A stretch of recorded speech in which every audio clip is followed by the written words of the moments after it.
Hey again, as promised, this is another run through one of the new Midnight Dungeons. This time it's Maisara Caverns, and I'll be taking Totemic for a spin this time. Like before, the build is on screen, and I'll be linking logs as well in the description, but if you're interested in a look at Stormbringer instead, you can check out the Murder Row video I have. So, there's a few really important things to touch on, but before anything else, the alpha is really lacking in people at the moment, so I've kind of been forced to do this as a follower dungeon run. So you'll see the NPCs are a little bit less predictable, and they do things that you'd probably be less impressed at with your average pug. It also means that I'm not like fully keyed in on the pull structure. They don't do big pulls, so I'm kind of winging it, but I have no other option to get footage of these new dungeons because it's so hard to get people together on the alpha. Another thing as well is I did see a few comments across all the videos as whether they've got rid of the on-screen alerts for your effects like Maelstrom up at the top with the pips and Hot Hand on the side and so on. They aren't gone. The really simple thing is that I have a weak aura that mimics the Maelstrom one. That's more like the Legion and the BFA version where it shows Storm Surge procs at the top. So if I turn that on, I just get really confused that I've got Storm Surge procs when it's actually my Maelstrom and vice versa. So it's best for me to just not play with those. That's all. But it is still there. There's no linking to the cooldown manager. So the UI thing, what you see here is basically the functionality that we have. So yeah. You'll also notice that the nameplates this week have, after the updates, they go completely nuts when you have overlapping or stacking nameplates on. So I just have that disabled. So they tend to override each other. It's a little bit more difficult to target and so on. Anyway, off the generic stuff and more onto just enhancement right now.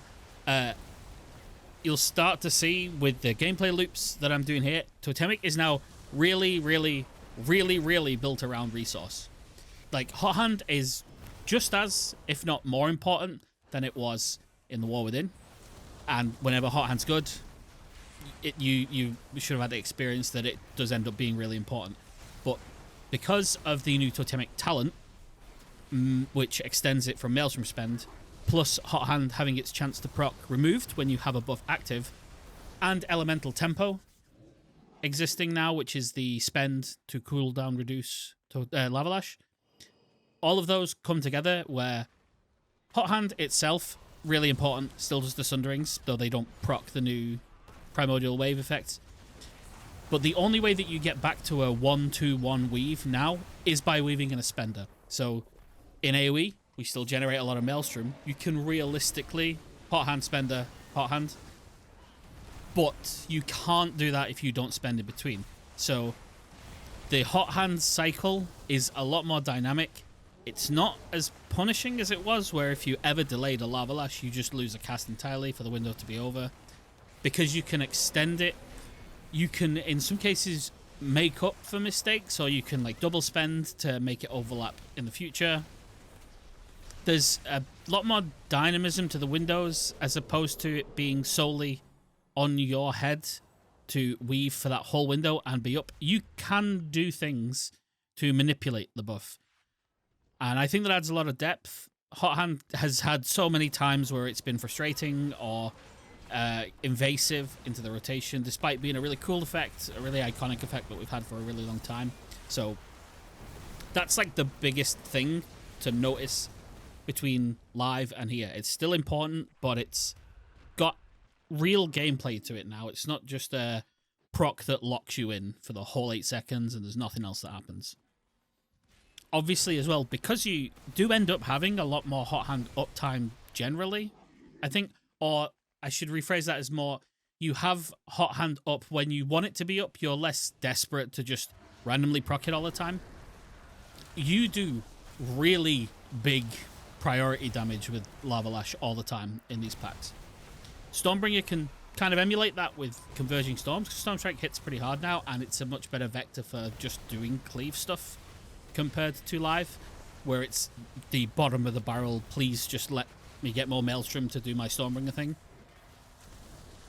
But the amount of damage that Lava Lash does to the target that you're trying to hit, of which a lot of these dungeons are structured where there is one big thing you want to be hitting really hard, and a lot of specs seem to be going in the direction of supporting you being able to do that. it, I think, positions Totemic in a pretty good spot where it's got an edge over Stormbringer. It loses to Stormbringer in other avenues, but it has this extra texture where you're going to think maybe this dungeon is just a Totemic dungeon. And where I want the spec to land personally is I want to see us have a case by case where this is a Totemic situation, this is a Stormbringer one.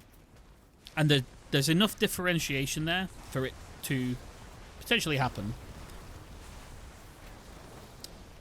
I do think, though, especially with the cooldown manager, the UI changes, and so on, it's become a whole lot more difficult to juggle a lot of the buffs and debuffs and kind of what you're intending to do moment to moment in combat.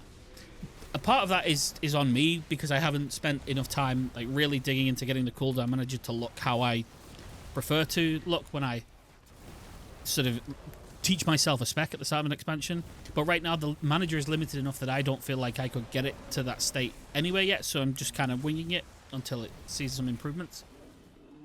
But there is a lot of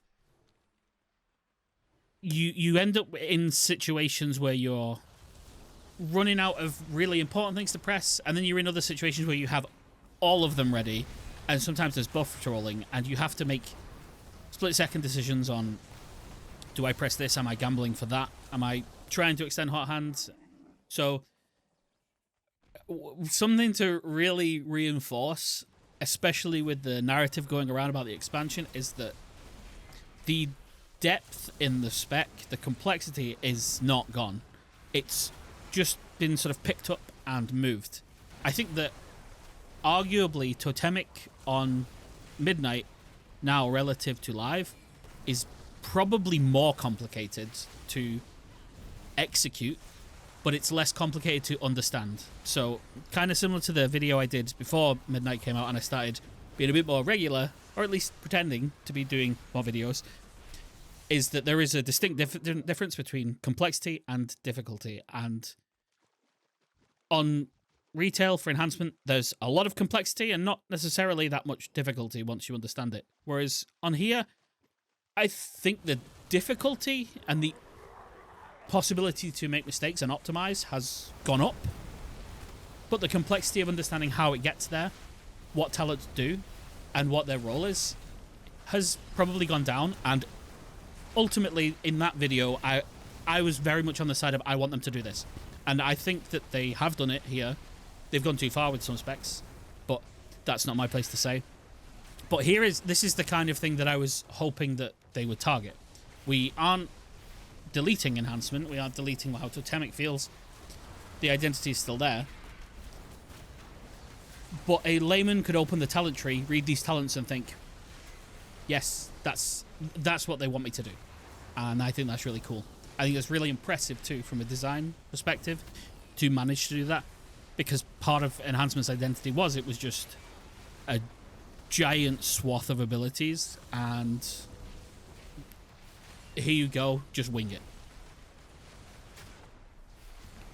The other thing that you've probably seen so far in the video, and especially on the boss, our cooldowns as Totemic have a distinctly longer setup.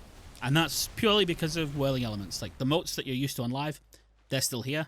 And nothing's really changed in that department, which is fine. But when you think about like the texture of what I'm doing here, which is a normal dungeon with followers, a lot of the time when you open on these packs, they're dead within like 3 globals, or at least some things are. Totemic, on the other hand, probably takes at least 4 to properly get itself set up, because you need a totem, you need to do the Sundering, which, for what it's worth, does a shitload of damage now with the Earth Moat, just up front as an opening salvo. And then you need to get your Heart Hand up from pressing the Lava Lash, and then you need to start Doom Winds, and then cycling Doom Winds with Crash, Storm Strike, in between Lava Lash, in between when you eventually get to Primordial Storm.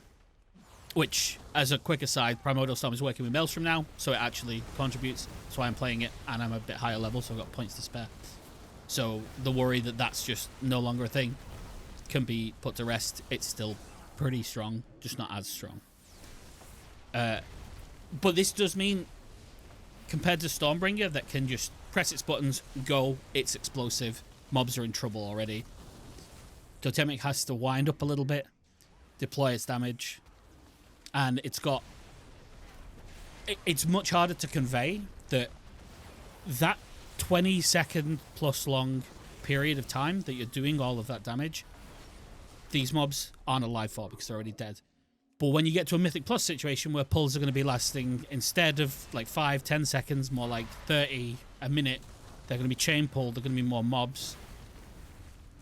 Totemic's still got so much in the tank here from some of these pulls that there would be no problem to extend it further. My damage would still be just as high. I'd still be doing just as much damage to them. And so there's less to be worried about if that's sort of creeping in to your head that, wow, it's looking a bit like you're not getting much use out of the cooldowns here. On the topic of the cooldown windows as well, they have got very hectic for Totemic, because on live there's a very simple cadence to it. Once you have your Flame Shock set up and your Primordial Wave, your Doom Winds, your Wolves, your Primordial Storm, that's sort of like your burst, and then you do your Hot Hand Weave regular. Here instead, because Doom Winds is now basically Ascendance, but in secret, when you have that up, Doom Winds is now your... This is your way to extend Hot Hand really long, period. So not only are you using it to get value out of the Hot Hand that you trigger from the totem, because you're going to be able to weave constantly, you're also using it to extend the Hot Hand out. So when you leave the Doom Winds window, you could potentially have it longer than the initial proc was, which is great. But it does mean that you now have to be balancing the Crash proc, because Crash is obviously the best thing to press to discharge there. Is Lava Lash ready? Hopefully it is, because it's also going to be dependent on, did you generate the 10 between those globals? And then you also have to make sure that you've got your Sundering set up for the Surging Elements haste. And then you need to make sure that you get Primordial Storm in there, which also still does do the reduction, so you still get some weave from Lava Lash. There's a lot of the decision tree in the Totemic cooldowns that mirrors Stormbringer, but there's an extra layer that makes it harder to really separate out exactly the sequence and the order that you're going to go in, because Stormbringer, it's very simple. Storm Strike and Crash Lightning all the way down, as long as you can. This one has an extra texture to it. On top of the totem management, it's very clearly the harder of the two, especially with all the management being gone from Stormbringer. Totemic didn't really lose any complication. It had that stuff added. So that sort of remains to be seen how fluid that ends up playing for most people. But for now, while we're in the early impressions stage, I think it's really cool, and it's got a lot of potential. The whole Hot Hand being really important and linking it to Maelstrom thing is something that I can't praise enough how much better gameplay feel that is, because there's no longer like, I've got all of this resource, all of this Maelstrom, but I don't really care about spending it. Doesn't do anything. Now I not only really want it, I need it to sustain the thing that I also care about. So when you consider that you've got that Crash buff going on with Lash and Storm Strike that's now important again because of Ride the Lightning triggering, so it's still an activator, and Tempo, you've got much closer to a more frictionless version of the type of effects that still exist on live. The synergy is still there. It's still enhancement using a lot of different things that all sort of work together to produce a big result. But it's more like it's like a symphony of all the effects coming together, instead of it just being a load of competing things that are just desperately clamoring for your attention all the time. Say like, me, press me. Now instead it's going, well, we're all gonna help you. It's just, which one do you love most? Is it mum or dad, basically? And I really like that, because the tension aspect and knowing, wow, I've got Totemic Rebound here, I need to stack that up. I've got to spend my ammo, and then I've got to get my Hot Hand up, and oh, but I also need to make sure that I've got P-Wave and P-Storm done and everything. Now it's just, ammo's going to get spent by Doom Winds, no problem. The only setup requirement is Sundering, but Sundering leads to haste. I really want haste for my burst, that makes sense. And Ride the Lightning is going to carry the Totemic rebound stacking, so I don't need to worry about that either. I can just focus whole hog on its Doom Winds, Lava Lash, weave in things that spend it. And then once the window's over, then we go back to the general Totemic loop. So I don't have to assign extra attention, thankfully, each patch to adding into the guides and the work and everything. Well, this is why you care about this more. It's more like, it's obvious because there's nothing in the way. That does mean, though, with this loop being propped up on Center Sage, downtime now really, really, really sucks. It already has sucked for a while, and it's not like that's a unique enhancement thing. Melee in general really don't like downtime. But now, just as much as before, you have that whole, this really sucks that we've hit downtime right now because I have Hot Hand up. Before you would be like, well, okay, I sacrificed the buff, whatever, we get back in, hopefully we proc it again, or we've got a totem soon, we can refresh it again. Now you could be up to a minute away, or almost a minute away from your next totem to get that refresh. That's kind of bad. And you can't roll the Maelstrom to extend the Hot Hand to be using it either, so it just slowly fades out. If that feeling is a lot more tangible, because you know there's all these things you could be doing, on top of pressing the Lava Lash, that's pulling you away from doing it.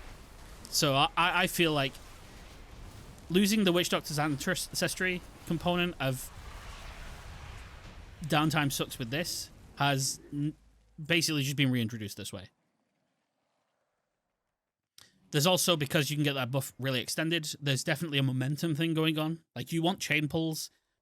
Not that I have the worry here, because I can just pull for the NPCs, but when you have that buff rolling, you want to be hitting for the whole time until it fades off naturally. And it kind of sucks to just watch it fade out. Like, you can see when you open on some of these packs, I hit Doom Winds, they're exploding. I know that the NPCs are also doing extreme damage as well, but you want to make sure that you've got that Hot Hand there. You want to get all the lashes in, all the reactivity procs to capitalize on it, because it sucks to not get much out of your window that you might have extended for quite a long time.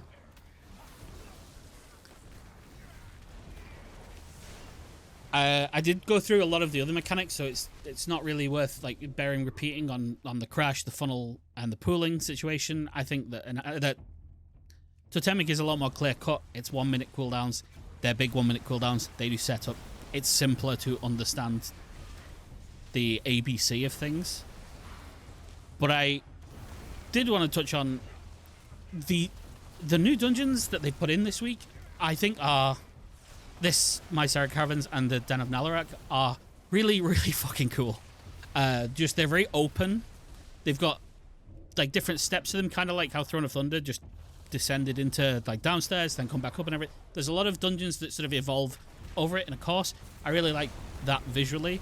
How they'll go in Mythic Plus, I don't know. I've seen 3 of the 4 dungeons that are available at the moment, and 3 of them have all had that exact same component as Brackenhide had, with the open area at the beginning.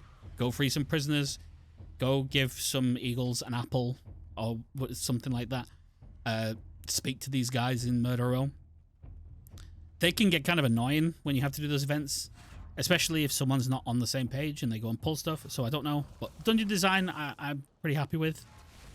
I'm going to pull something from another video that I really feel like I should do, though, and I can't feel it in these, obviously, but the defensive thing, I need to double underline. Like, after seeing this week's patch notes, I'm even more concerned than I was about our defensives. We were not the durable spec before, and I didn't really mind the idea of seeing pruning if it was going to be universally applied, but some of the other ones that had pruning taken to them for that defensive toolkit, I've seen them get it re-added in some cases even stronger than it used to be. And in our case now, we are now just like firmly behind where we were. I don't feel like we have the tools to deal with a few things. if they're going to do that, in that case, I'm really expecting that class tree to show some more defensive nodes, especially at the bottom. And I mean really good ones. Because in a world where things are built around everyone having a 1 minute defensive, we don't have that. We'll run out. And I can see some of these dungeons have got cooldown abilities from bosses that I would assume eventually become the thing that one-shots you. And we won't live if they cast them as frequently as they do. So, yeah, that's a little bit of dooming at the end. The other thing as well is that Raging Maelstrom now works. Our healing is definitely lower. Like a 10 stack heal from that will heal me about 25%, 30% of my health. But it does work now. We have got healing. It's more consistent, and it feels less bad to dump all of our damage into it. So there is a positive, but I'll probably go into that in a different video where I talk about the side stuff, the ancillary stuff, any feedback, whatever else about what's going on, and cover all the bugs. And hopefully I'll see you there. And ideally, they invite more to the alpha so I don't have to play with bots again. Anyway, bye.